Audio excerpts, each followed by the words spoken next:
উনি যে ট্রফির কথা বলেছিলেন ওই আন্দোলনের পরে অন্তর্বর্তী সরকারের প্রধান ডক্টর মোহাম্মদ ইউনূস লন্ডন বৈঠকে গিয়ে মাননীয় সংসদ নেতার কাছে সেই ট্রফিটি দিয়ে এসেছে। প্রতিমন্ত্রী জনাব মীর শাহে আলম ওনার আগের বক্তব্য দিতে গিয়ে আমার সম্পর্কে একটি তথ্য দিয়েছিলেন, যে তথ্যটি অসত্য। মাননীয় স্পিকার, উনি ওনার বক্তব্যে বলেছিলেন যে আমাদের মাননীয় একজন সংসদ সদস্য ইশরাক হোসেন উনি একটি দাবিতে আন্দোলন চালিয়েছিলেন গত অন্তর্বর্তী সরকারের সময়।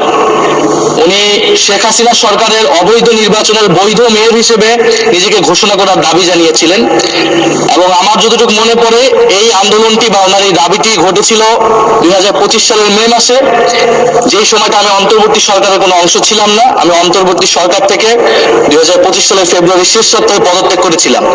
ফলে ওনার এই অসত্য তথ্যটিকে সংশোধন করার অনুরোধ রইল মাননীয় স্পিকার। এই জন্য আপনার দৃষ্টি আকর্ষণ করছি, এটা খুব বেশি দিন আগের ঘটনা নয়। কারণ ওই আন্দোলনের পরে ওনার মনে থাকার কথা, উনি যে ট্রফির কথা বলেছিলেন ওই আন্দোলনের পরে অন্তর্বর্তী সরকারের প্রধান ডক্টর মোহাম্মদ ইউনূস লন্ডন বৈঠকে গিয়ে মাননীয় সংসদ নেতার কাছে সেই ট্রফিটি দিয়ে এসেছিলেন।